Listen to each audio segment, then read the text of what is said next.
closer, baby. Daddy loves you too. And the sea may look warm, dear babe, and the sky may look blue.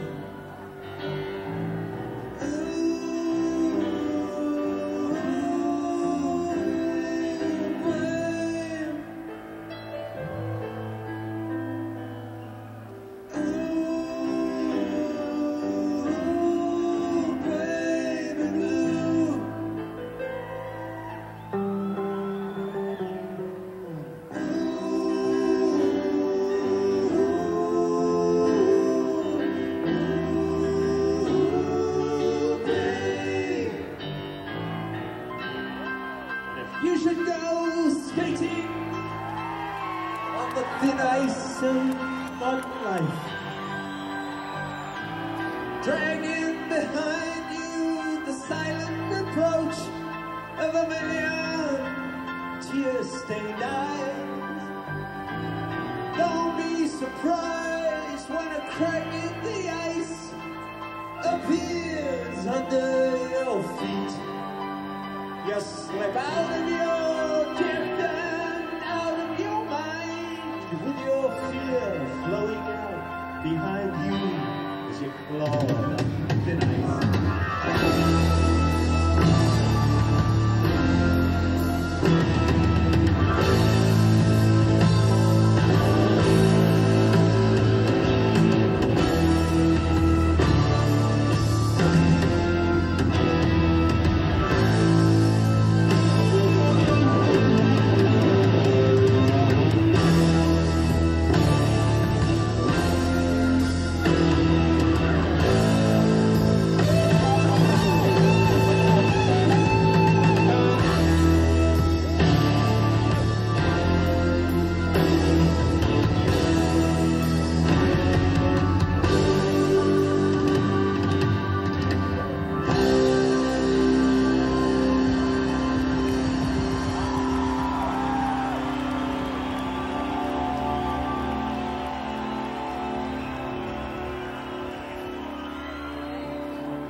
The ocean, even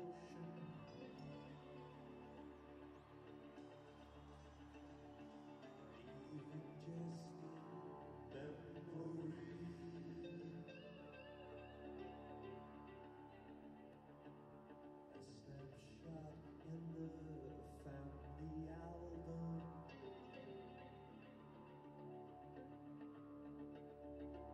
Hey, what else did you for me?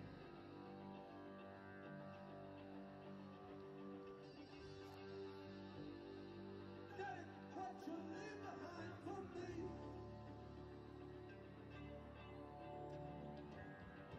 All it was just a break in the wall.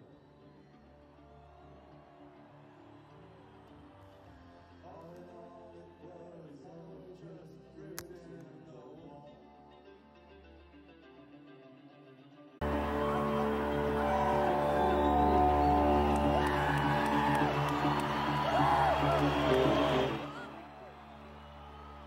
Oh, good evening. Sorry about that. Anybody that was connected to that first stream? We had a bad mic cable. Gonna have to get the soldering iron out later, I guess. It is Saturday, January 20th, 2018. This is your weekend Pig News Report. I am your host, Home Piggy Home. Here's the actual live Floyd show. My username comes from my channel name on YouTube. show performed at Nassau Coliseum, February 28th, 1980. Also goes by the show name Wall Power. Let's see how many I have for that show. Let's look. Let's see, the 28th we have Behind the Wall, Nassau Coliseum. We have Home Piggy Home. We have Live in Nassau. We have Wall Power. 4 different releases of the same live Floyd show. Pretty awesome.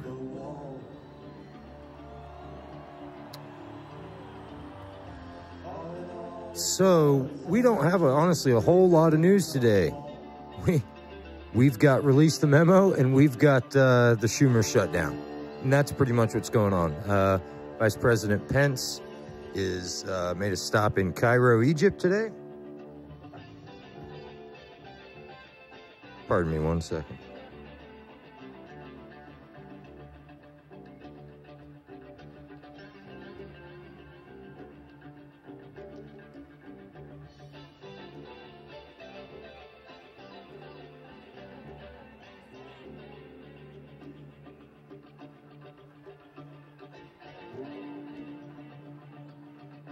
Sorry about that, I'm back. So, we've got here's a tweet from today from Sticks, X, and Hammer. The alt left has gone too far, and I'm going to join forces with the further right.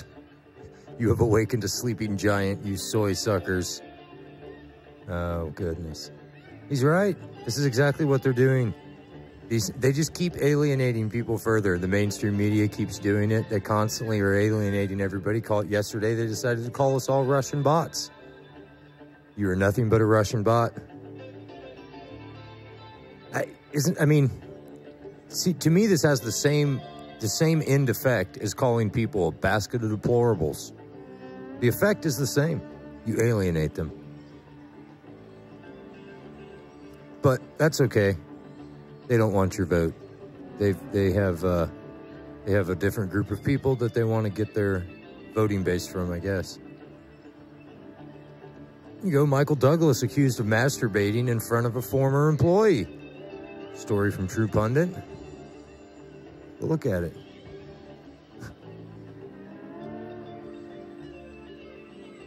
Accused the actor of sexually harassing her and masturbating in front of her when she worked for the Star in the late 80s. Susan Brody, a journalist who worked for Douglas's production company Stonebridge Productions, told The Hollywood Reporter the Fatal Attraction star sexually harassed her on multiple occasions. So, another Me Too story here, but, you know, it doesn't seem terribly surprising for Michael Douglas, like Michael Douglas's work, but this stuff runs far and wide. Far and wide it runs, people.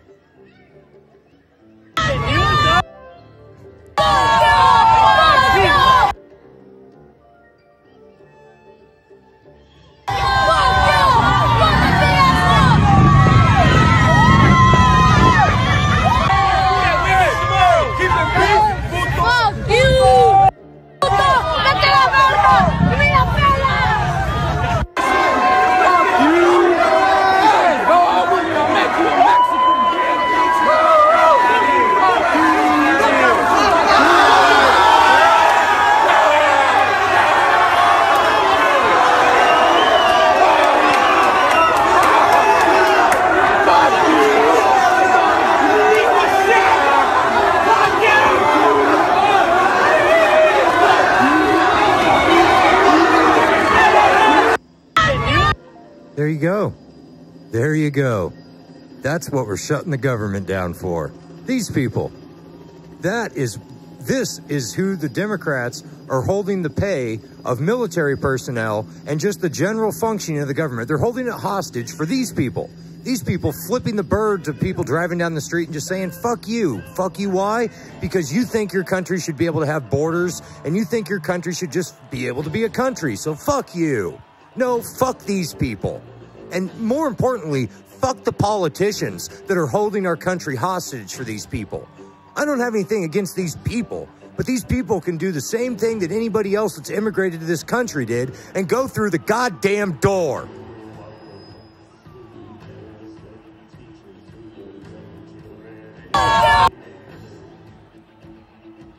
Here you go. You can go fill out as many of these surveys as you want on Twitter. They all have the same result. Who do you hold responsible for this? It's either a form of Democrats or Chuck Schumer, lopsided 80 to everybody else. I filled out a few of these. It's got 40,990 votes. 82% of people were blaming the Democrats for this. Well, why is that? Well, let's go listen to Mike Mulvaney tell us why that is. The likelihood of a positive outcome here. Ordinarily in Washington, D.C. I'm a Republican by nature. I'm optimistic, but I'm struggling with the new sort of way to measure the likelihood of a positive outcome here. Ordinarily in Washington, D.C., what you would see is, can we find a bill? The analysis would be, can we find a bill that enough people support? And that's what's so challenging right now. We have a bill that the Democrats actually support. They do not oppose the bill that's in the Senate. Right. They don't oppose anything that's in the funding bill. They support they just want to attach, like I said last night, they just want to attach stuff to it that has nothing to do with it, that they have another month, basically, to debate on and come to some kind of a compromise on the terms for the DACA people. Something they support. For the first time that but they want to do it now. People are voting against a bill that they like in order to bring in an entirely different and unrelated topic.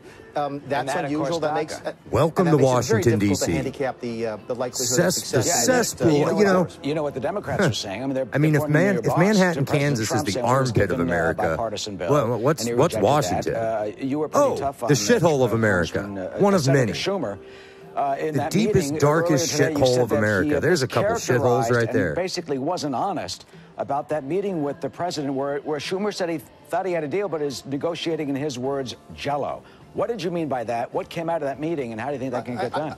I don't think I used the word dishonest. What I think the word I used, I actually just laid out what happened, which is that my understanding from talking to the chief of staff is that Mr. Schumer told the president he was willing to give the president everything he wanted for the wall.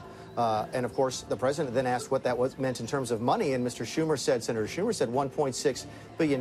That's just a little tiny piece. The discussion has been from the very beginning that if we're going to do a deal on DACA, the entire wall needs to get built. That entire southern border needs to be secured. And in my mind, the senator tried to pull a fast from the president, and that's not a professional way to behave. So Mr. Schumer got the shutdown that he wanted. Here we are today on the anniversary of the president. Exactly. Trump told him, Schumer's well aware that the total funding budget for the wall that Trump's been discussing has been $20 billion. And in this year's budget, they were asking for $1.6 billion.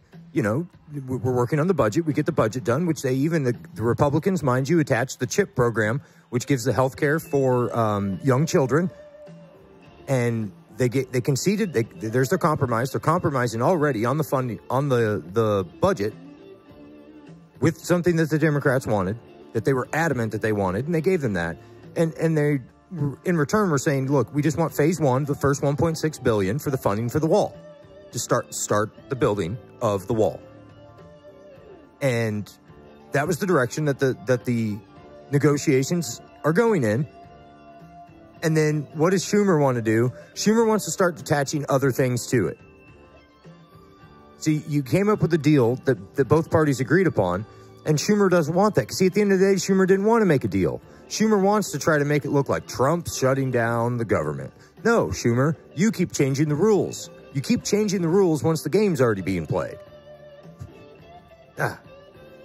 Its inauguration, instead of talking about all the good things that have happened, the increase in the stock market, the tax cuts, the great job performance that we've had in the last couple of months, we're talking about this, which is exactly what Senator Schumer wanted. So he's got the shutdown he wants. It's up to him to open up the government, and we'll see what happens in the next couple of days. You did say he could be a little more honest. So how do you think this will go forward? I mean, the Senate's meeting later on today. The Democrats just shot it down again in that vote for cloture a few moments ago. How will this end up? There's got to be a deal at some point. What would you like to see? Yeah, I think you heard in your lead-in, you heard Congressman McCarthy mention that he's talking to folks within the Democrat caucus in the Senate. I think that's the same thing we're hearing, is that there's a lot of Democrats who are looking around going, wait a second, hold on, did we really vote to shut the government down? Yes, they did, by the way.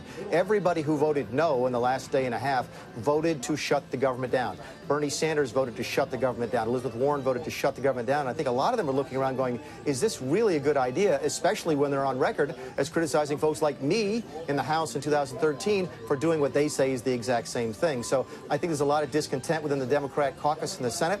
I think some of them want to be obstructionists, but others are starting to realize the real pain this is putting America through, and hopefully you'll see cooler heads prevail within the Senate Democrats. Yeah, and finally, how do you think this will continue in terms of the effect on Americans as it rolls out? As you said, you're a veteran of the last government showdown, and back then, remember when the Obama administration, they put up the tape and they denied veterans the ability to go to some of the monuments and this sort of thing. We're not seeing it this time. Yeah, and I think you're seeing an entirely different approach to the shutdown here by the President of the United States. He and I talked late last night. He said, "Look, Mick, let's try and make this as reasonable as possible. Let's not weaponize it like President Obama did in 2013." So there's a bunch of folks protesting behind me right now, folks who don't like the president very much, but because of the actions the President of the United States took today, they could go to the monuments. Previously, under the Obama administration, he denied World War II vets the ability to get to the monuments. That's the difference between this president and President Obama. We will continue to manage the lapse in appropriation, the shutdown, as well as we possibly can. That's the duty of the Office of Management and Budget. It actually falls to me to manage the shutdown, and you'll continue to see a different management of the situation than you did 4 or 5 years ago. And finally, any guess on when it'll end? No, it's up to the Senate. The Senate Democrats could end it today. By the end of your show, they could agree to reopen the government, and we want to begin discussions on DACA right then. But we are not willing to allow military pay to folks who are defending the border, pay for folks who are fighting fires out west to be held hostage so that they can introduce an entirely new topic, which is DACA. There you go. Can we find a bill? The analysis would be, can we find a... So, I mean, part of that that he's saying, and one thing, if you go watch the press briefing from the White House today,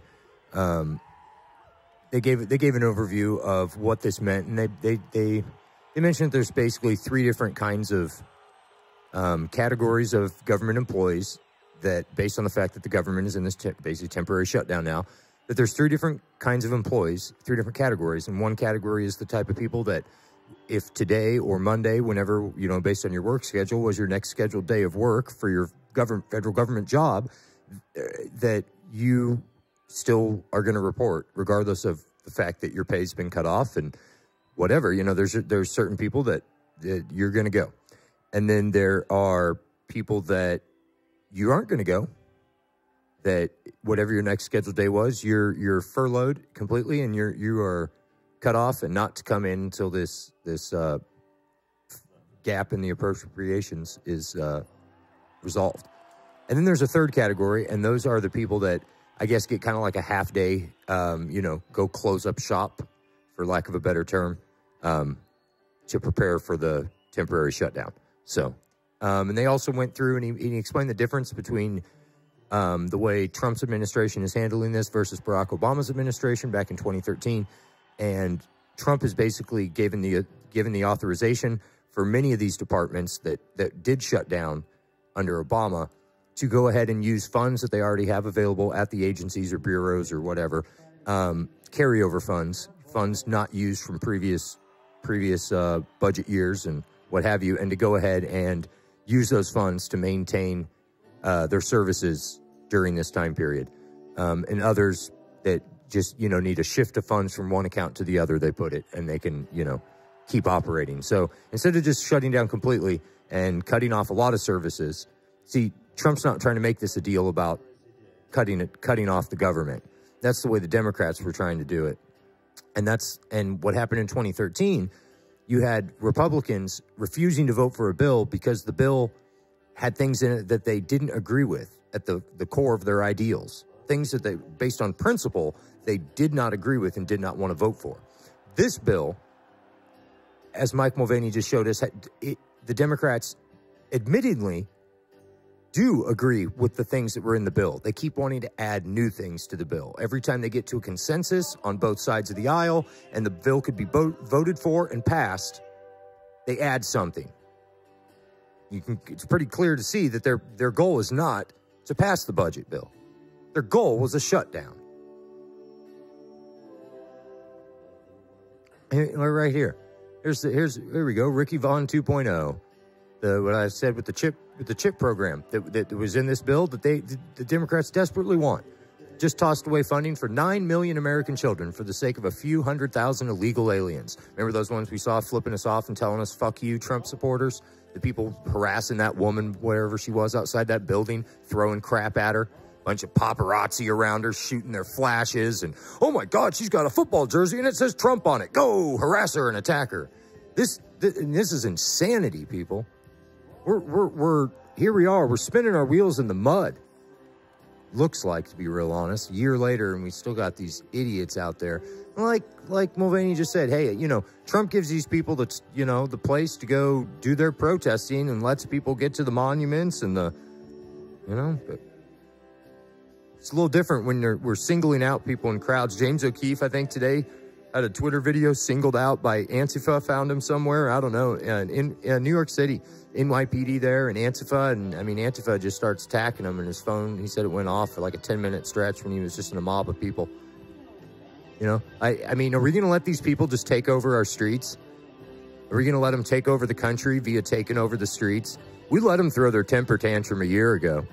And I mean, I think it's time for action. There's one thing to have a protest. Nobody's wanting to shut down the Women's March 2018, whether you agree with it or disagree with it. You know, look, we have the pro-life march on Friday. The next day we have a women's march with a bunch of women that, you know, are going to be pro-choice.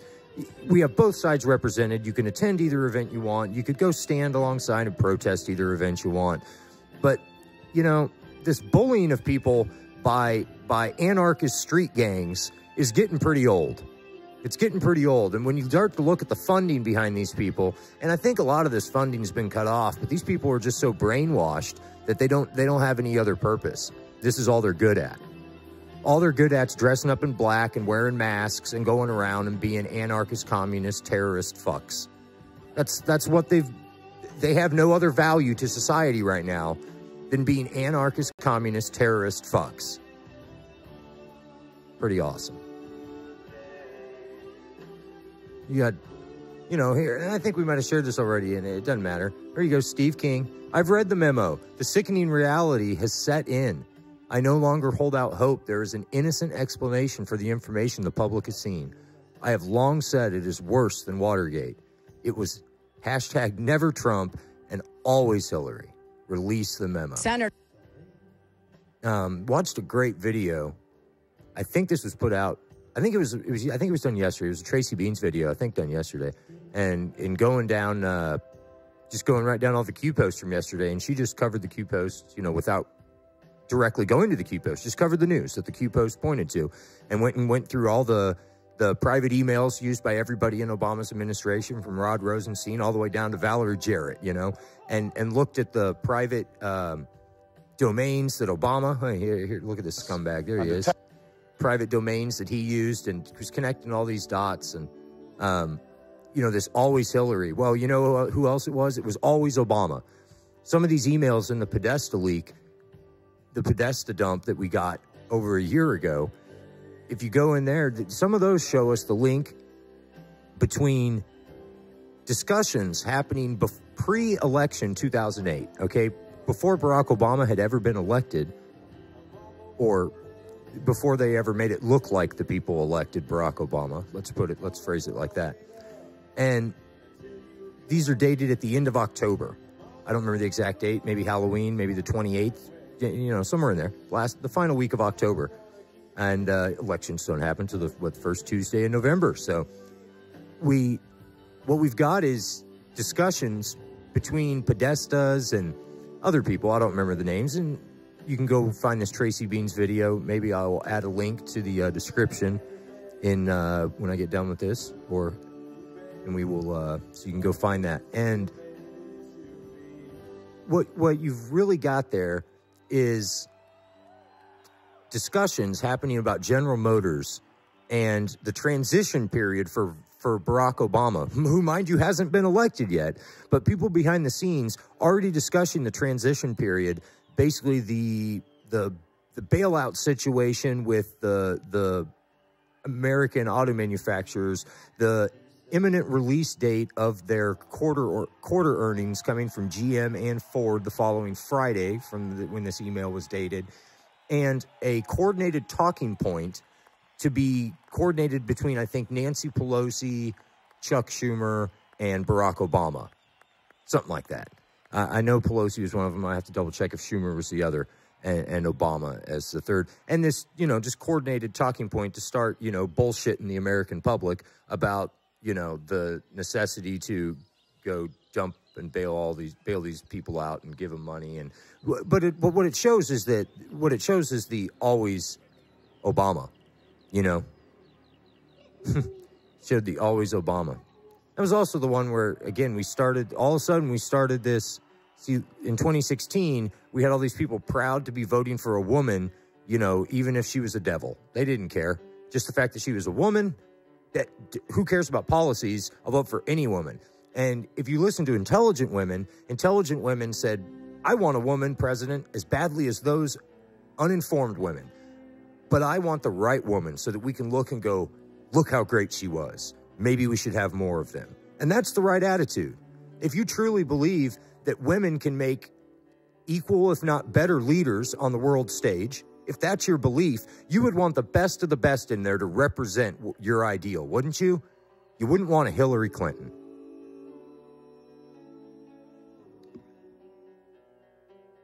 But that 2008 election had that exact same flavor on it. I remember people just being so proud that they voted for a black man just because he was a black man. Do you start talking to him about his policies? And they have no clue. They don't give a damn. He's a black man. Voting for somebody just because they're a woman, retarded. Voting for somebody just because they're a black man, retarded. Voting for something just because they're a white man, retarded. These are all equally retarded, people. What grade were we in when we learned these concepts by studying Martin Luther King? Like first grade?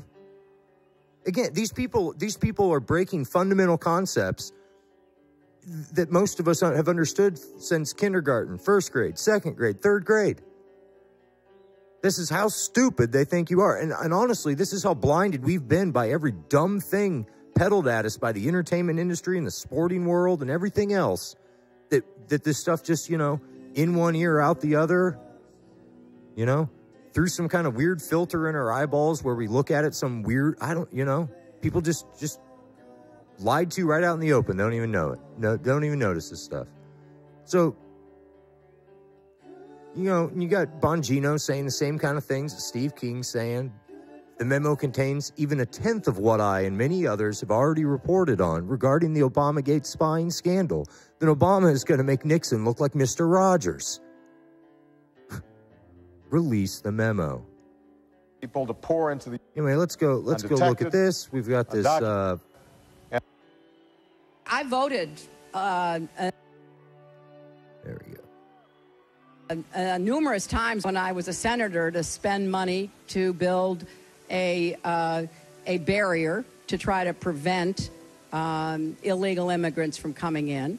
People who enter the United States without our permission are illegal aliens, and illegal aliens should not be treated the same as people who entered the U.S. legally. Those who enter our country illegally and those who employ them disrespect the rule of law. And because we live in an age where terrorists are challenging our borders, we cannot allow people to pour into the U.S. undetected, undocumented, and unchecked. Oh, so that's why you went ahead and let these people pour in. Well, that makes a ton of sense. Let's go back to the stupid statement by Chuck Schumer. What did he just say? Should not be treated the same as people who entered the U.S. legally. Wait, Without our what? permission are illegal aliens, and illegal aliens should not be treated the same as people who entered the U.S. legally. Well, of course not. They should be used to hold the government hostage to not pay your military personnel. Of course, Chuck Schumer. Everybody knows that. Moving on. Challenging our borders. I mean, these people are just stupid. Like I said, Mike Pence went ahead and made his trip to the Middle East. Some of Trump's trips down to Florida, I think, and Melania maybe, they've postponed, maybe canceled, I don't know, probably just postponed those due to the government shutdown. However, Pence, due to citing, national security and diplomatic, sensitive reasons, has gone ahead and here, right here, citing national security and diplomatic reasons, has gone ahead with this 4-day trip to the Middle East. So anyway, first stop, Cairo, Egypt. So I'm not going to read into that, but there he is. You know where Pence is at. This is a good one. If anybody hasn't seen this, it says viral. I hadn't seen it until about 20 minutes ago. So this is great. Let's watch this.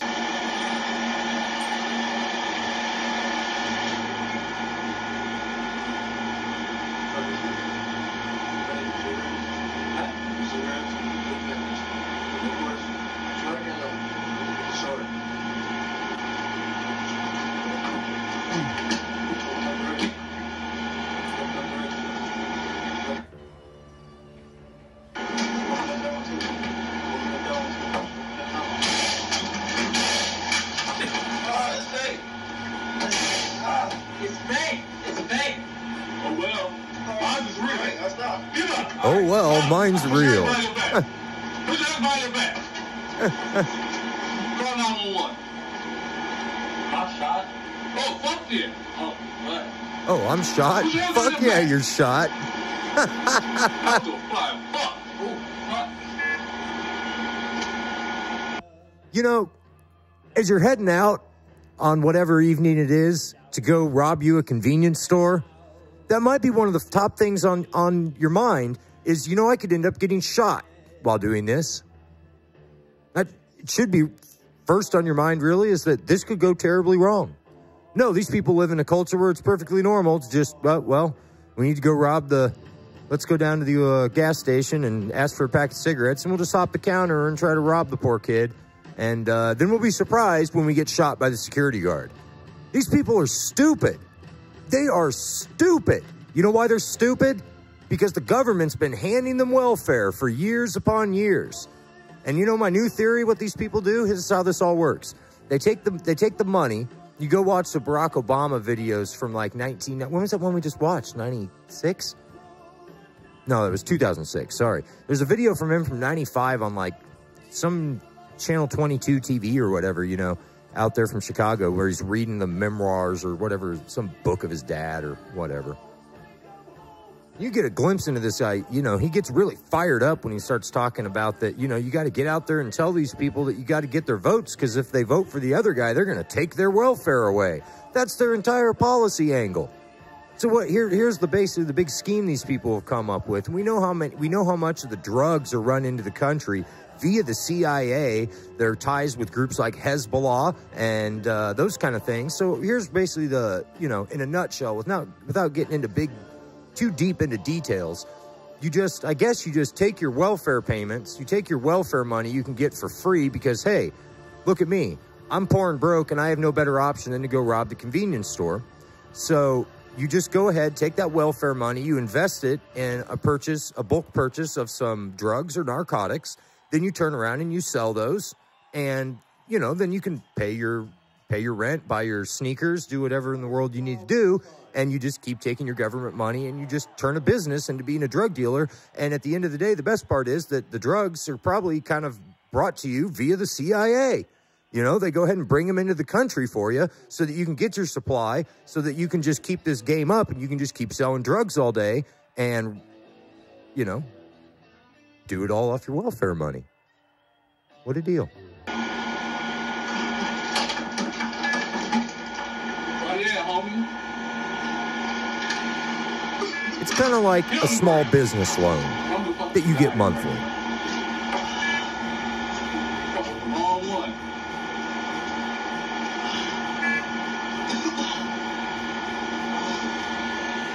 The best part of it is like, well, they don't have taxes to pay because, God, they're on welfare. They don't make any money, see? They just do it all off the books. You triple, quadruple, whatever your money, super easy. You're selling drugs. The things sell themselves. Great system, really. And you just perpetually keep a voting base of a whole bunch of inner city people just by feeding them welfare money, knowing that half their neighborhoods are going to be run by people running drugs, guns, and everything else, and using funding they get from the federal government to have the money to go do it. If that's not enough, the federal government will just help bring in the arms. They'll help give them the weapons and help give them the illegal ones, of course. You know, the law-abiding citizens, they'll come confiscate your guns or pass laws saying that, you know, those of you that are going to abide by the law, you can't have a gun in Chicago or wherever else. But meanwhile, they're providing the drugs and the guns and the monthly welfare stipend to these people to go ahead and keep their little operations running. And the ones that I guess are too stupid to even participate in that just go try to rob convenience stores and get shot by security guards. So, there you go. Let's get into some of the Las Vegas surprise press briefing that was dropped with less than 24 hours notice yesterday. There's a number of different sources you can pull this feed from. I've grabbed Jason Goodman's here. Jason Goodman's got a great YouTube channel, Crowdsource the Truth. Lots of good stuff. I watched a great interview with him there, I think with some people from the Bundy trial stuff. And I mean, this guy's interviewing everybody all the way to, I think even, like crazy secret space stuff, like Jordan Sather type info. So lots of good stuff though from Jason Goodman's channel. So we're going to use it. And I was kind of saying that I pulled his because lots of these have, the audio, like their mic, was absolutely insane and kind of distorting and breaking up, I think, just on the podium or on the feed where this was saved and streamed out originally. So anyhow, bear with that. So I might not have this up as full as other times. It seemed overbearing to me earlier.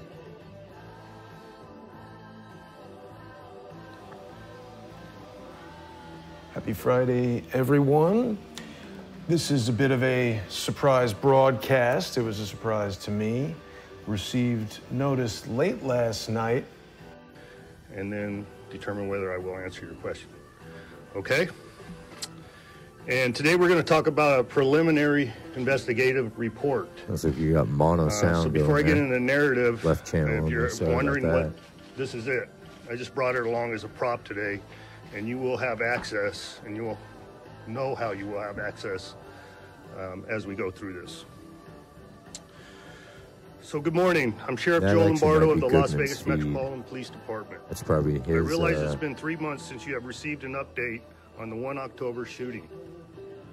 As you can imagine, this is a complex, protracted investigation. And we have done a lot of work trying to piece together what happened. Following this press conference today, we will be providing all of you and the public a preliminary report of the investigation. I will take a few questions, but I anticipate I will be directing you to the report as it will probably answer most of your questions. To date, investigators have gone over nearly 2,000 leads. I can fix that for you. And looked at 21,560 hours of video. As we knew going into this investigation, it would be labor intensive, and we would require an enormous amount of man hours, as we are still not done. Today's press conference is about the release of a preliminary investigative report prepared by the Las preliminary findings of intent. Can you elaborate on that for us, please? directly related to the 1 October shooting. Also included will be a brief overview of Stephen Paddock. Also, a detailed account of the actions which took place on the 32nd floor of the Mandalay Bay. Descriptions of the Las Vegas Village venue and the 32nd floor of the Mandalay Bay. Items of evidentiary value recovered from various scenes. Preliminary findings from the investigation to include certain indicators of intent revealed by Stephen Paddock's actions leading up to October 1. Public venues and other locations researched by Paddock, and some scene photography or photographs. This report is not going to answer every question or even answer the biggest question as to why he did what he did. What this report will shed light on is the planning of the attack, the research that was done by Paddock in looking for public venues where crowds gathered, Paddock's movement in the days leading up to the attack, and based on witness interviews and evidence, how Paddock carried out the attack. You will see in the report Paddock's disturbing search history from his computers to include extensive search history of ballistics and SWAT tactics. You will see that we recovered numerous photographs of child pornography. And as to the missing hard drive that was mentioned in previous press conferences, we have yet to determine when the hard drive was removed. It could have been in close proximity to 1 October, or it could have been years prior. We are unable to locate it. As you will read, there was no suicide note, nor a manifesto left behind. No ideology or radicalization was discovered. We hope that the work continues to be done on this case and will eventually help paint a more complete psychological picture on why Paddock committed such evil. I do remember we had InfoWars reporting the results of the early on autopsy, that there was the ISIS toxicology, connection and the with this guy. pathology will be provided by the coroner's office. It's not a matter of Or public at least record. claiming that other people I had claimed that realize they there's had found litigation ISIS currently material associated with the in the coroner's room or office something. reference this matter, You know, but any Alex will word that information stuff reference that those way. 3 items That way, will be you know, provided oh, by the I didn't coroner's say office. they did it, but I can tell you that the men and women of the doesn't FBI's quite phrase Behavioral it though as Analysis a, Unit you know, maybe it's are just a working possibility. tirelessly to provide answers as to Almost why, says it as though but that as long it's and definitely the detailed angle. process, we are all going to have to be patient and let this investigation run its course. When are we going to get to the part about this guy? I know being, and believe there was only one suspect a gun runner who for killed the 58 FBI. people and injured hundreds more. All the evidence recovered in this case supports that theory. There was one shooter in the 1 October massacre. There was only one person responsible, and that was Stephen Paddock. Good Lord, we're still We going do with that? not anticipate charges being brought forward against Mary Lou Danley. As to any other people, the FBI has an ongoing case against an individual of federal interest. I will not be able to elaborate on that statement because it's a pending investigation. Any further information reference that individual can be provided by the FBI. It is my hope this report will provide the media and the public an understanding of what occurred on 1 October. No, it's Before I provided no close, I understanding. would like to address an issue a number of you have raised about changes to our police radio system. And specifically, if this will affect your ability to listen to our radio traffic. This change has been in the works for 2 years. 2 years. No relation to 1 October. It will enable our department to go on the open market to purchase end-user devices such as pack sets and radios. We are no longer having to rely on a single proprietary vendor. Subsequently, it will save the department money. It will also allow us to update our radios over the air via the internet versus manually manipulating them. It will also allow our undercover units to have encrypted channels for safety. The press will continue to have access to all our calls for service associated with the patrol division. At the conclusion of this press conference, a report will be made public going to the lvmpd.com website. That's the people. And we will also send follow-up press release along with a link to this report. You know, secret society club. As a reminder, the mission of the Las Vegas Metropolitan Police Department to get in, to is be to a make part Las of. Vegas the safest community in America. You want to go report on the and the safest Las resort Vegas destination in stuff? the world. Go report on it. You have You're my the word, press. and this is my goal. I right now focus as the sheriff of Clark County. Engaging in We activities will learn from of this the incident press. and do everything in our power to prevent something like this from ever happening again. I'm happy to answer some questions. Yes, ma'am. Are you guys still ruling out any type of terrorism connected with this? Yes, ma'am. On that note, do you have a message for Representative Scott Perry, who went on national television last night to say there was evidence, that he had evidence that ISIS may have been I'd like to see the evidence. Sir, do you have any information to suggest that one of the bullets that was fired by one of your SWAT officers in the 32nd floor Mandalay Bay hotel room struck Stephen Paddock's body? No. Sheriff, in your last on-camera interview, you talked about some of the potential reasons why this happened. You said the report did not have why or a motive in this case, but you said that he was a narcissist, he was status-driven, and that that may have been a determining effect on what he did. Do you still believe that that is part of the reason why Stephen Paddock? I'm comfortable with saying yes to your question. I put out in the public space that he had lost a significant amount of his monetary wealth. in close proximity to 1 October, and that may have a driving factor associated with it. So the status, Is that what you, is I that just what want you to mean clarify. by Hold on, Ken, I'll get you I just next. want to clarify. So status losing money, you think that is a potential motive in this case? It could be. Could be. Like I said, the behavioral analysis unit of the FBI, who are the experts associated with the mindset of individuals of this type, are still in the throes of the investigation. And they anticipate an answer, not in the near future, but in the future. to sort of follow what she said and then to what I was trying to get to? Does ALF play an Those are the people, mind you, that are going to do like an autopsy on the dead brain and then tell you what this man was thinking before he killed a bunch of people. Yeah. Take that for what you will.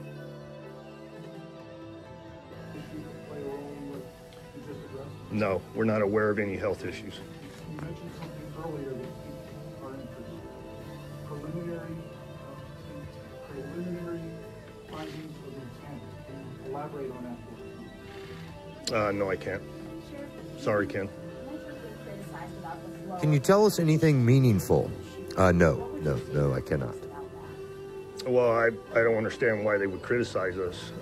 If you look at experience and other police departments across the nation and our... I think they criticize you because this whole investigation has been a fucking sham and handled like a piece of shit from the beginning. And it kind of makes the Las Vegas Police Department, or at least the people standing up on the podium, and the FBI agents that have gone in there to wash and smear all this stuff all over the place and suck up evidence and not tell anybody about it, makes them all look like a big shithole department. That's why you might be criticized.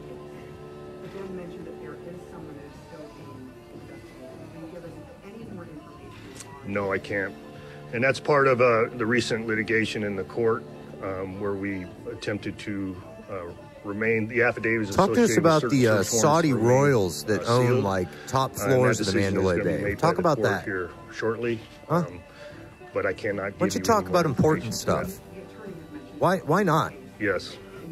Why are the American people too dumb to get the real truth? Why can't you just tell them? That's still the case. How little respect yes. do the authority figures in this country have for the masses? Why won't they tell you what happened? Who all is involved? No. The answer to that question is contained in the report. How deeply is the hijacking that's gone on of your country? Is that why they can't tell you the answers to all these different things? That's a great question. Is it because the CIA took place and the intel agencies themselves are behind all these damn operations? Intensive. Is it because they conduct false flags? Is it because they conduct attacks on their own country? And the reason why I directed the investigators to do it is because of the public interest. It's no secret the size and gravity of this event. And I think it's a public service important for the public to feel calm associated with this event, and that we are doing, like I said, they can't tell you the truth because then you wouldn't be calm. To find a solution.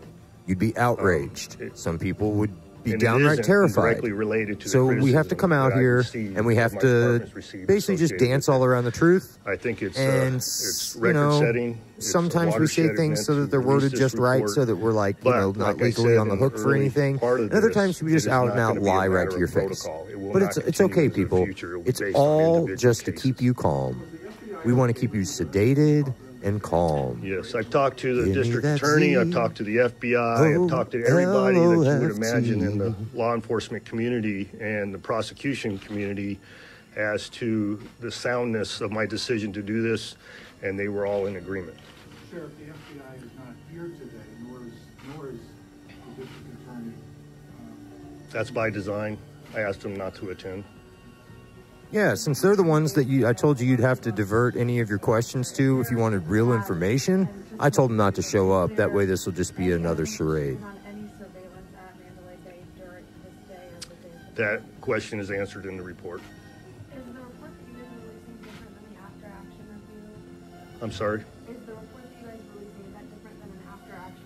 Yes, the after-action review is more encompassing to all the public safety people that responded and whether we were lacking resources, whether we had overconvergence, and what we can do better in the future. So Rachel, I'm glad you asked that question because it's three different issues. You have the preliminary report provided by the FIT investigators. And by the way, the two primary FIT investigators are here. The Sergeant Jerry McDonald to my right and Detective Trevor also. They are the authors of the report. So you have the preliminary investigation provided by FIT. You have the information that's going to come forward. Hopefully they're a little better than and Fusion GPS the information that's going to come forward people that drafted provided up by the the FBI Russian and the dossier. ATF. That will be in the complete comprehensive report. I don't anticipate that comprehensive report to be complete until probably near the end of the calendar year. Paddocks even started with some female escorts urinating him all over him on a bed. By the behavioral analysis unit. So they're all associated with disparate timelines. But this report here, I think, provides you the information that you need to know whether there's any other actors associated with this event and whether we are ever going to find out why he did what he did. And if the people in charge have it their way, that'll be never. Can you clarify the question? Because to know why he did what he did, they'd have to tell you all the things that they did. Yeah, similar to if you use Sandy Hook as an example, their report came out 4 years after the fact. Is almost 5. But this report we anticipate will come in close proximity to the end of the calendar year. It took them 4 to 5 years to come up with a report that they believed was believable for Sandy Hook. Comprehensive, complete report will Wonder be how many years it took them to plan the damn include, thing. A lot more information, in particular like crime scene photographs and things like that. And you get into the specifics of individuals by and name who were involved. If you haven't gone to do all the research on Sandy Hook, people, and look at the data about the internet traffic just being cut off at these schools, because the schools were closed, they weren't even open I appreciate schools. it and I understand. They weren't currently in operation. They've been shut down a year or two prior, and you can see that when you go verify archive pages and go look at their internet traffic, and it just absolutely stops. Okay, disclosure rules because they weren't in operation. So go look up a lot of other things about Sandy Hook, but that's one of the more interesting ones. To investigate the crime scene in the hotel as opposed to homicide. You could argue that they do this every day and they could have perhaps processed the scene since that is what they do every day and they have such a great solve rate and so much experience with that. So my question is, why did FIT take over that part of the investigation? Well, the answers were in your questions. We were, as I stated earlier, this is a very heavy, intensive, resource-driven investigation. We had multiple crime scenes, and we have limited resources in all those units. This is something we have never experienced before. But more importantly, the suspect was dead. It wasn't like it was a continued active investigation outside of any other players. The crime scene was static, and as Craig mentioned earlier, there was an officer involved discharge of his weapon, and that's what FIT is an expert at. They conduct all the investigations involving our officers involved shootings. They are very robust investigators. They're very competent investigators, and that's why the decision was made to do that, because the accidental discharge was in Mr. Paddock's room. And so the decision was made to bifurcate the investigative resources in order to conduct a complete investigation. And I'm very proud of what they were. They were very competent and they did a fantastic job. And that's why we did what we did. Has the policy changed now, and would FIT still be the unit to investigate in a similar case like this? I mean, well, I don't know. Hopefully we never have a similar type case, but that decision will be made at the time. So no policy changes? No policy changes. Sure. At Mandalay Bay at the hotel, it seemed to be one of the early trouble signs would have been the breaking of the windows on the 32nd floor. Do we know when those windows were broken? I don't have the exact timeline on that, but I will refer you to the report. Does the report also include what time Mandalay Bay contacted Metro? Yes. And one more question. Did you determine what made Stephen Paddock stop shooting? No, and I have said it publicly, and I'll stand by it. I believe he believed the wolf was at the door. He believed that we were in close proximity of engaging him, and he decided to take his own life. Did he have capabilities to continue the rampage, as in all some guns working in ammo? He had the capability, and you will see that as evident in the report. All right, Ricardo, thank you. And that was the last question with Ricardo. I appreciate everybody's time, and hopefully this will quell the zest for information. I know it will. There will be a continuance of a zest for information, and we will provide it as we seem appropriate. Thank you for your time. Well, he really likes the word zest, we've learned. But sort of said a whole lot of nothing right there. That's what I said. I don't know what we make of that. Some good comments. He told you he left the FBI, asked them not to come because they were the ones who'd have to direct questions that would be meaningful I am to. not in Las Vegas as... You know.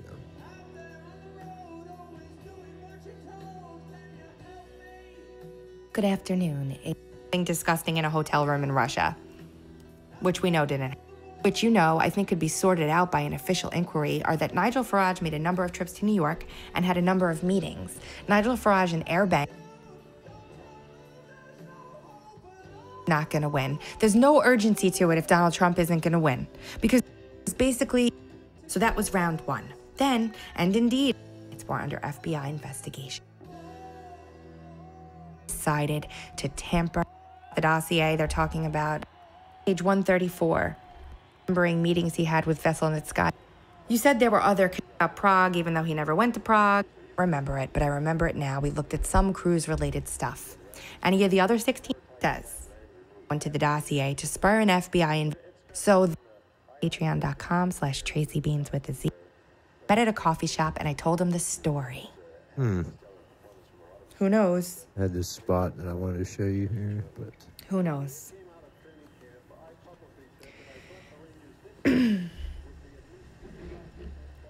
On page 70, again, he's trying to protect himself against disinformation that came out of the dossier by making it clear that it's human intelligence, and humans sometimes lie, and more frequently they just get it wrong.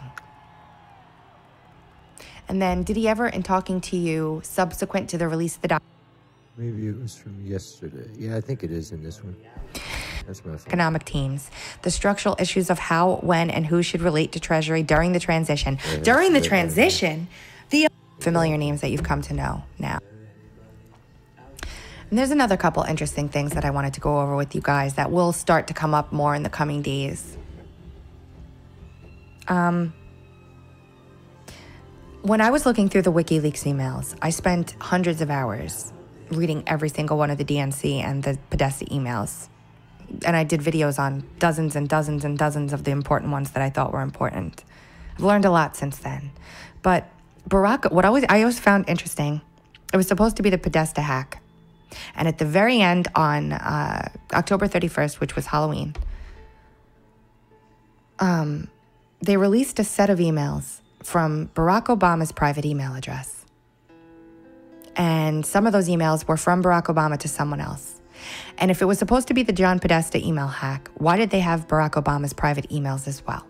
And I always thought it was like a teaser or some kind of a DNC and the Podesta emails. Supposed to be the John Podesta email hack, why did they have Barack Obama's private emails as well? And I always thought it was like a teaser or some kind of a threat to Obama. And Barack Obama's email address was bobama@ameritech.net. And he also had a his own domain where several people also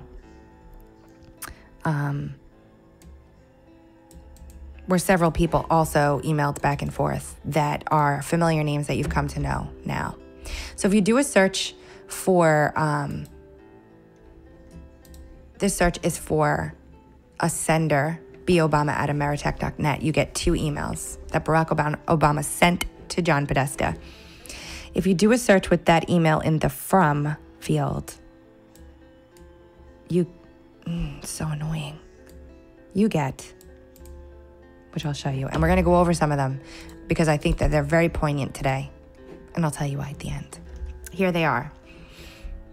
Now, note the dates on these. So here, these emails, oh, it wasn't even, it was actually right before the election. Some of them on the 7th of November. Some of them on the 29th, the 31st, the 2nd. So very interesting.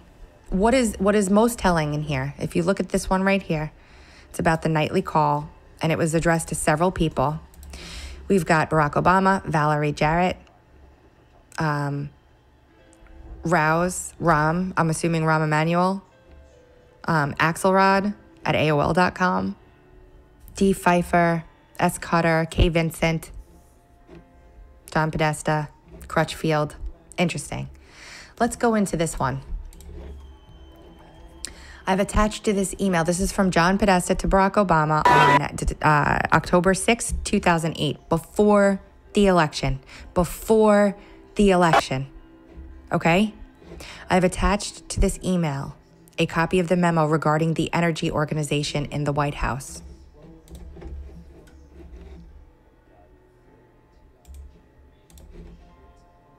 Let's open it and take a look, shall we? The purpose of this memo is to set forth options for organizing and managing the energy and climate issue in the White House. To Senator Obama on September 28th. The scope of the transformation. I don't know if any of this stuff is classified, but they're basically going over, confidential, probably not classified, but they're basically going over plans for him to deal with energy. Giving him guidance, a chief of staff, telling them how to do it. Recommendations. This is before the election. Another interesting one.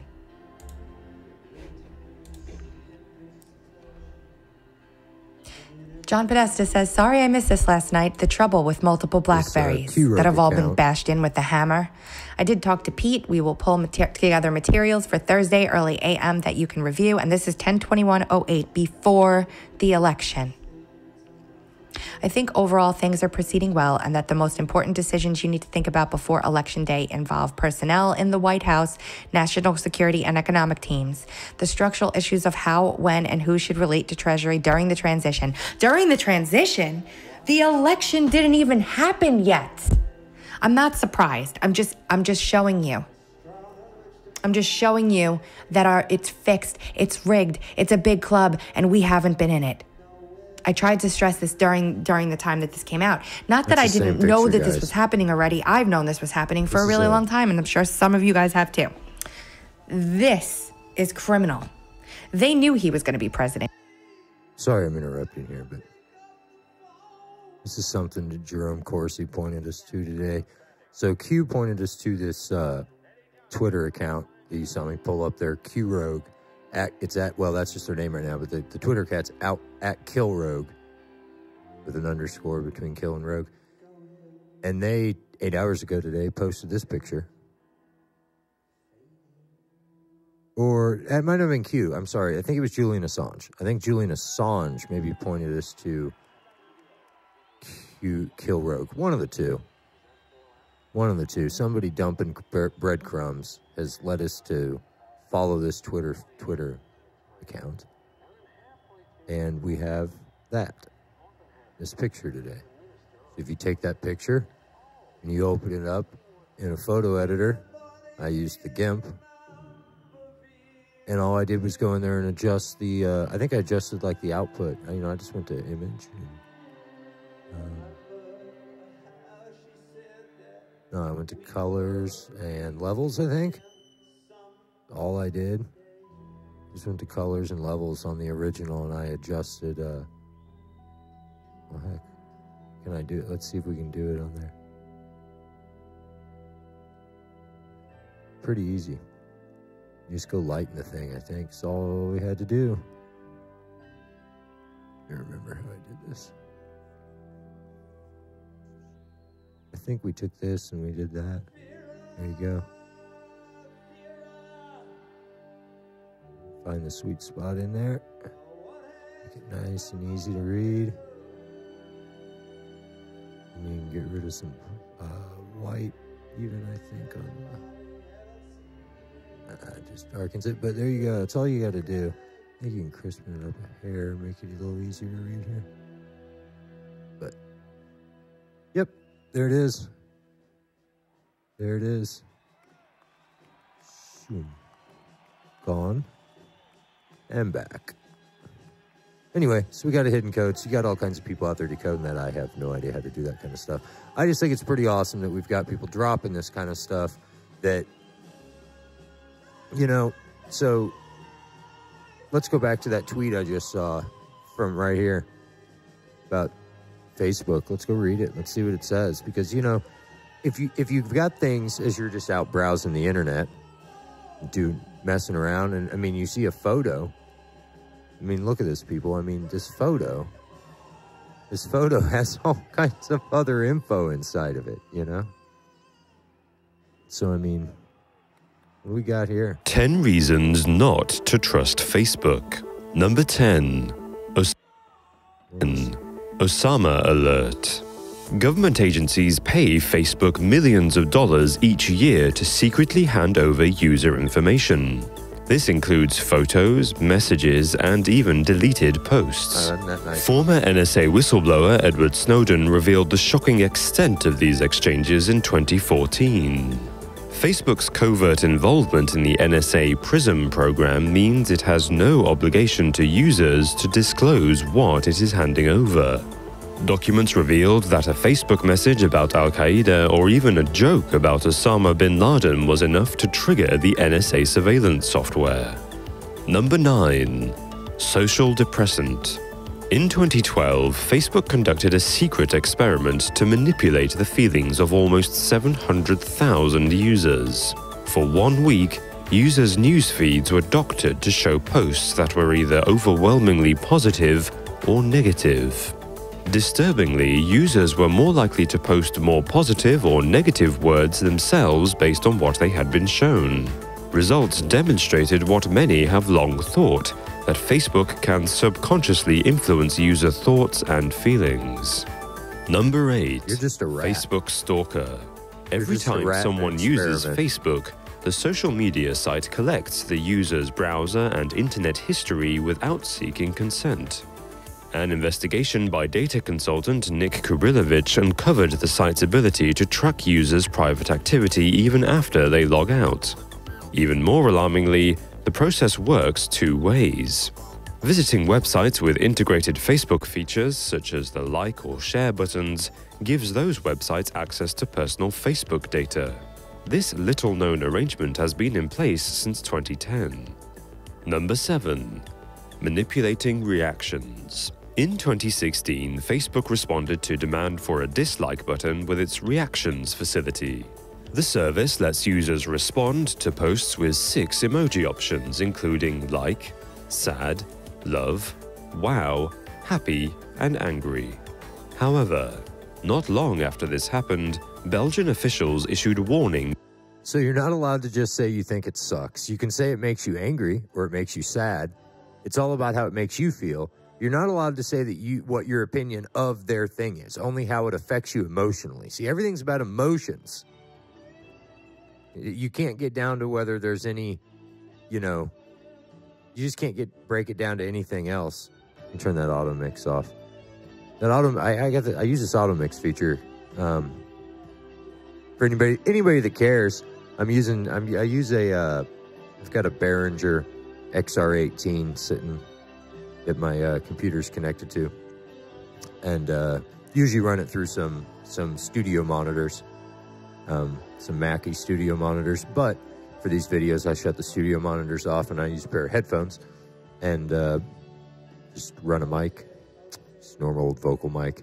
Now, I don't have any one of these fancy condenser desktop studio microphones that everybody else is using. I'm just using I think a Shure Beta 58. But the Behringer software has some auto mix stuff that's supposed to be for, it'd probably work better if I had a second person with me. It's really made for like when you're doing a panel discussion and you have multiple different people and you can put different people in different groups. so people aren't talking over each other. And you can set levels, you know, how much it'll automatically attenuate the signal of one channel when it senses signal from a different channel, and you can kind of balance those. So still playing around with that, and it helps sometimes with really loud videos like this one seemed to be, for when I talk in, it kind of ducks that video a little bit. But if you notice, if I turn it on now, it completely ducks out, completely ducking out that Floyd there. And then now that I turn it off, it doesn't. So I've got the Floyd turned down, so it's, so you can really hear it working there though when the other source is quite quieter. So hopefully it's helping level out against using the reactions feature, claiming that it was a danger to user privacy. The officials warned that the service used the reaction feature to collect users' psychological data to sell onto advertisers, allowing Facebook algorithms to manipulate users into buying featured products when they are in good moods. Number 6. Shady MasterCard deal. In 2014, Facebook signed a 2-year deal with MasterCard that gives the credit card company access to Facebook users' information, mined using the priceless engine technology. This engine technology collects highly sensitive data from Asia-Pacific and Australian Facebook users. This in turn helps MasterCard and banks drive sales by monitoring the effect of their marketing strategies on Facebook users. MasterCard is using the same technology to sell Facebook users' information to banks in order for the banks to target potential clients and borrowers more easily. Number 5. Facial recognition. Let us make interest off you. Facebook's facial recognition tool uses advanced algorithms to identify users based on uploaded photographs. With over 200 million new photos uploaded to Facebook every day, its software is the most sophisticated of its kind in existence. The selfies might be out of control. However, this poses huge threats to individual privacy, with Facebook amassing the most comprehensive database of human faces in the world. Many technology experts, such as Dr. Joseph Attic, have raised concerns that Facebook's facial recognition, I mean, it is right in the name, Facebook, will expose social media users to untraceable identity theft and stalking. Number 4. Facebook ad campaign. Unknown to most of us, any personal data users upload can be used as part of a Facebook ad. The site adverts feature information on brands and pages liked by friends to encourage those in their network to follow suit. Often, they use profile picture thumbnails to entice a user's friends to brand pages and websites. These companies pay Facebook huge sums for the service. Unsurprisingly, users aren't even informed of their involvement, let alone compensated. Number 3. Money-grabbing scams. A 2014 investigation by the Next Web revealed that between 67 and 137 million Facebook accounts are either fake or duplicates. A more dangerous discovery is how these are being used. Many of these accounts post bogus status updates which announce dubious ways to get rich quick. As friends open these links, their information is swiped and used by umbrella companies to steal user identities and financial information. The 2016 Cisco Security Report identified at least 33,681,000 Facebook scams, making it the most common online attack method. Number 2. Withdrawal symptoms. In 2016, Facebook admitted that it had secretly run psychological tests on 20% of its users. The company deliberately crashed its Android app to monitor how long it would take before users gave up refreshing it. The experiment tested the loyalty of its users, following fears that growing competition between Facebook and Google might lead to its removal from the Google Play Store. Results found that Facebook is so ingrained in people's lives that there was no point during the experiment in which users stopped trying to access the site. But more worrying is the fact that users remained unaware that they were being experimented upon. Number 1. Facebook for President. In May 2016, former Facebook staff alleged that they were encouraged to exclude conservative news from the site's trending section. Trending news topics are Where have we heard selected that by before? algorithms that identify recently spiking keywords. However, the former Facebook workers alleged that Oh, is human that like those teams ones those override Russian the bots algorithm pushed and blacklist yesterday? news items themselves in order to promote their own ideological beliefs. Staff were told to find information from liberal news sources and to suppress Republican updates, even if they were trending among users. I'm here to bring you a very special message. It's about our Instagram account. If you haven't followed us yet, what are you waiting for? There's a link on screen here. If you do come and follow us, what you can find is brand new facts. Anyway, yeah, so, you know, never mind the fact that when you pull up one of these, you know, right side broadcasting videos or whatever on YouTube during the election campaign, and you're pulling up a Trump rally, never mind the fact that the thing looks like, you know, a basketball game at North Carolina or Duke or Allen Fieldhouse in Lawrence, Kansas with the Jayhawks. Never mind that. Never mind that there's mobs of people waiting outside that couldn't get in.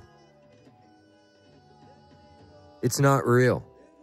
It's not trending. Don't worry, people. Nothing to see here. Keep on moving. Hey, did you see which celebrity just had a baby? Did you see what kind of ice cream that movie star likes? Read about this. Oh, man. That's how they do it.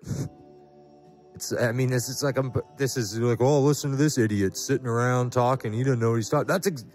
Do you need details? It's this simple. It's that simple.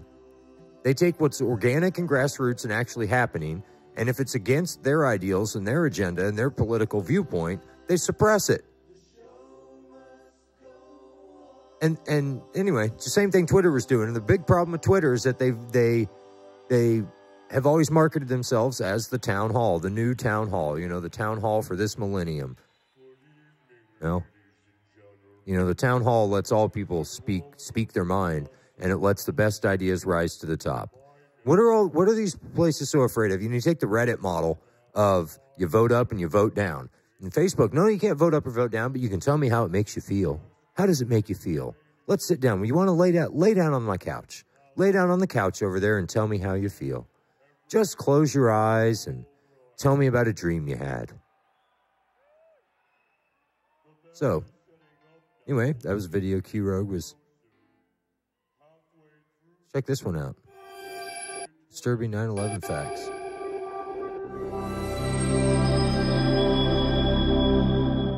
Ten disturbing 9/11 secrets. Number 10. 9/11 Commission. Key members of the 9/11 Commission state that the commission was set up to fail. Lee Hamilton, head of the commission, and many other members of the 9/11 Commission criticized the government for sabotage. This was due to terrible funding, lack of time given to complete the commission, and conflicting interests of many members chosen by the government, and many alleged cover-ups. Max Cleland resigned after labeling the commission a national scandal and saying that the government wants to cover up the truth. He also said that officials from the Pentagon lied to the 9/11 Commission. Number 9. Funding. The General Accounting Office of the United States claims that the average funding for commissions into scandals and other investigations is around $30 to $40 million. Despite this, 9/11, the largest terrorist attack on American soil, only received $15 million, leading many to believe that the US government purposefully underfunded the 9/11 Commission in an attempt to hide facts about 9/11. Number 8. Building 7.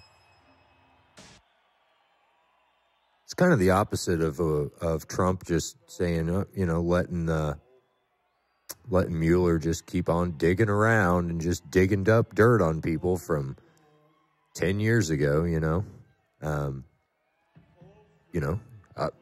has the full authority to just come out and fire the man. And anybody that's looking at the facts knows that this special counsel with Robert Mueller heading it should have been fired a long time ago. The whole thing's just a bunch of corruption and selected people with political bias to run the thing. But Trump has nothing to hide, so he doesn't worry about it. Go ahead and do whatever you want to do.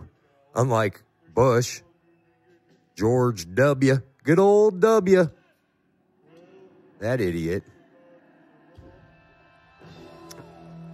well, we'll just kind of make it look like we're doing a investigation.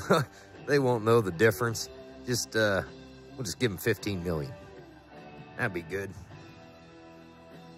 World Trade Center 7, next to the Twin Towers, collapsed at 5:20 p.m., more than 7 hours after the second tower fell. No planes hit the building whatsoever and was only damaged slightly by fire. The BBC reported the building as...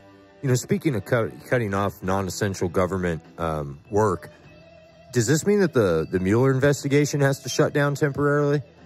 Or does it at least mean that Mueller has to show up and these people have to show up and do their job without any pay? I hope so, because you talk about non-essential, there's non-essential at its core.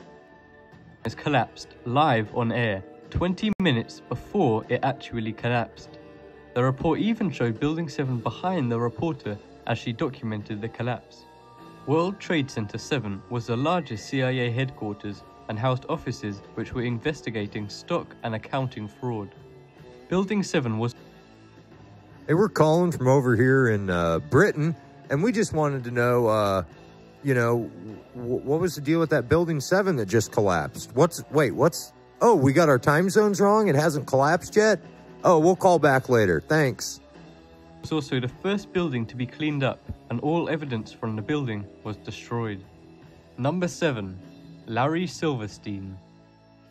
Wealthy CEO of Silverstein Properties, Larry Silverstein, made some questionable investments on July 24, 2001, 49 days before the attack.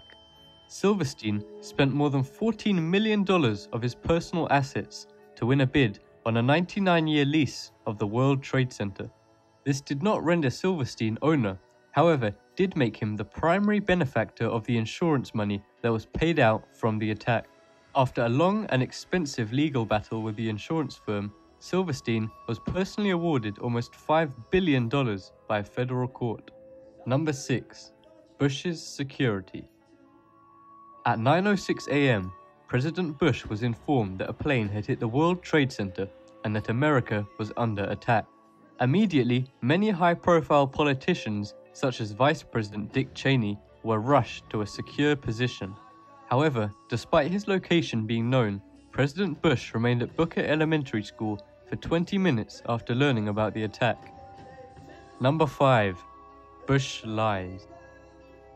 While at a speech regarding the 9/11 attacks in Orlando, Florida in 2001, a small child asked Bush about his feelings when he heard about the attacks. Bush stated that he saw the first plane hit the tower live on a television at the school he was visiting. However, many have questioned this claim as the only footage of the plane hitting the first tower was yet to be released until September 12, 2001, a day after the attacks. Number 4. Bad advice. After the plane hit the first tower, many people in the second tower began to try and flee. However, the people were advised by the port authority to remain at their desks. Some still decided to try and escape, but guards blocked their exit from the tower, leaving them locked in. Over 1,000 people later died in the tower. Number 3. The Pentagon. The Pentagon is arguably the most secure and monitored government building in North America. Despite this, no actual footage of a plane hitting the building was ever released. The government only released footage of an explosion seen from a nearby gas station. However, the footage only shows an explosion, no plane. Number 2. William Cooper. On June 28, 2001, 3 months... You know, there won't be a plane if it's a bomb or a missile or something. You know, there is no plane. Not hitting the building anyway. Before the 9/11 attacks, William Cooper made some unbelievable predictions on a radio broadcast. He stated that an attack on American soil would be blamed on Osama bin Laden before bin Laden was infamous or well recognized at all. Cooper was found shot dead in his home 2 months after the 9/11 attack. Number 1. Flight 93. The 9/11 Commission reported that the third plane, Flight 93, crashed in a field in Shanksville, Pennsylvania. County Coroner Wally Miller was one of the first at the site and quoted seeing no plane. He said, quote, It looked like someone just got a scrap truck, dug a 10-foot ditch, and dumped trash in it. He also said that there were, quote, no bodies, and to this day has not seen, quote, a single drop of blood.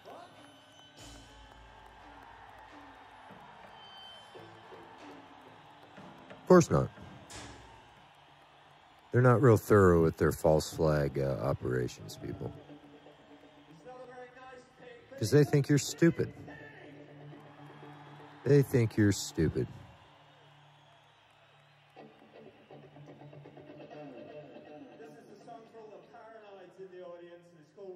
Yeah, anyway, yeah, I didn't get to this story, but there, look at this. Look at that. Q-Rogue picked up on it too. Here's how did I call this? I think proof the British teen hacker proves intelligence agencies run by clowns. You know, this article about this Brit teen hacker who posed as a CIA boss and access secret military files. The guy hacked into intelligence head John Brennan's email account, made hoax calls to his family home, and even took control of his wife's iPad, judges were told. Pled guilty to a string of charges. Carried out as part of a campaign of harassment against top U.S. officials motivated by his political views.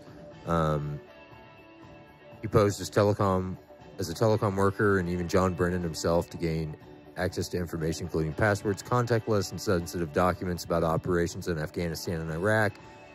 He then taunted the CIA on Twitter about his successes as a leading member of a collective called Crackers with Attitude, which supported the Free Palestine movement.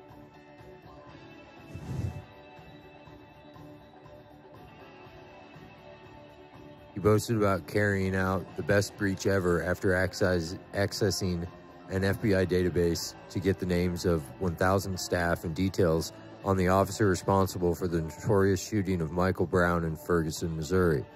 The information Gamble gatherers later used to carry out a swatting attack on John Holdren, a science technology advisor to U.S. President Barack Obama, resulting in armed officers being sent to Mr. Holdren's family home. A similar prank carried out by another hoaxer in the U.S. resulted in the victim being shot dead by gun cops who raided his home. What's a gun cop?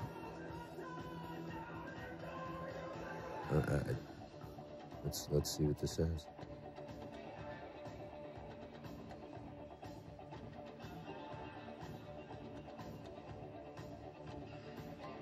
Oh, it's terrible.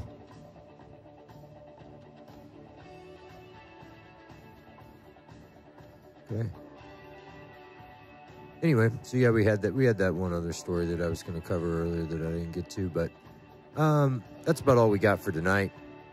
So, recap, we really don't have anything going on other than the government shutting down because Chuck Schumer's a shithole and a terrible negotiator and just doesn't understand how it works. You know, I guess it's everybody's already drawn their cards and Chucky wants to draw some more cards. It's like, no, you already have your hand, Chucky. You got to play the hand now.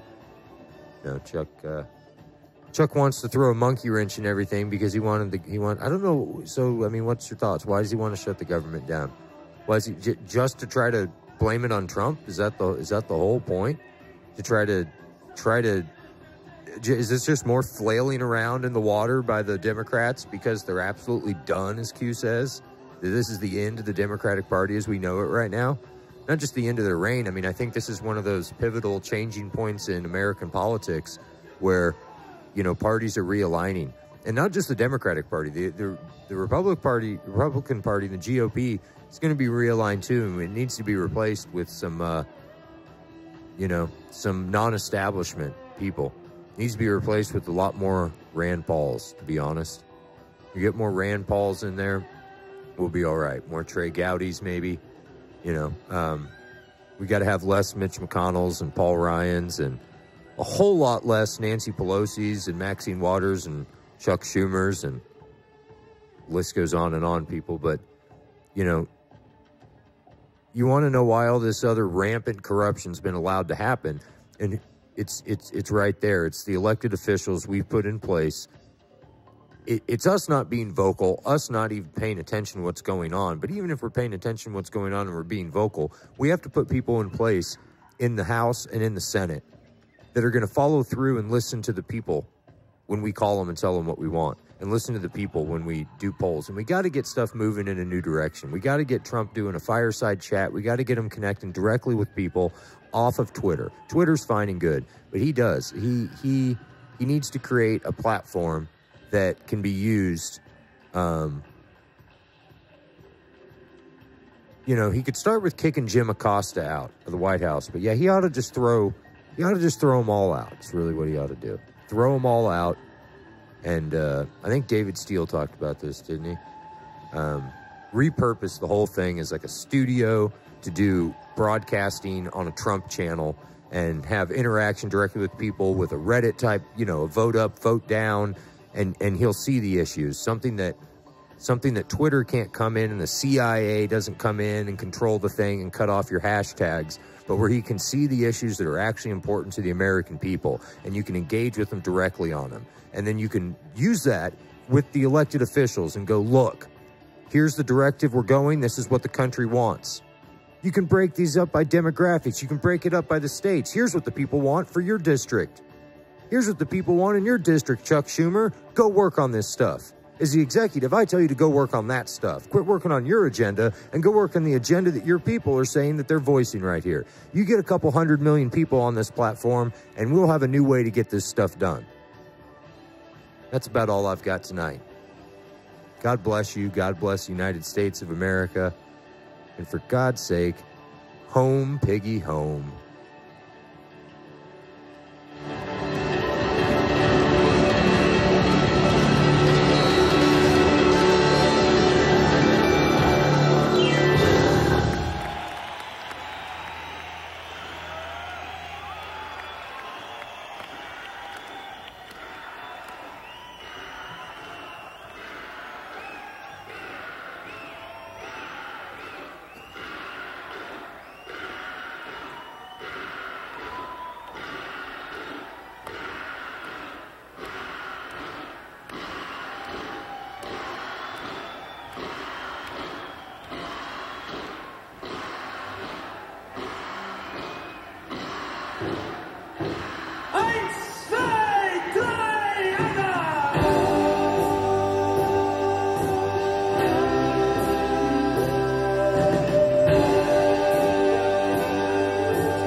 Lanes.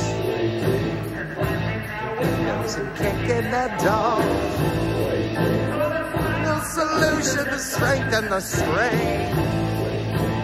Follow the worms.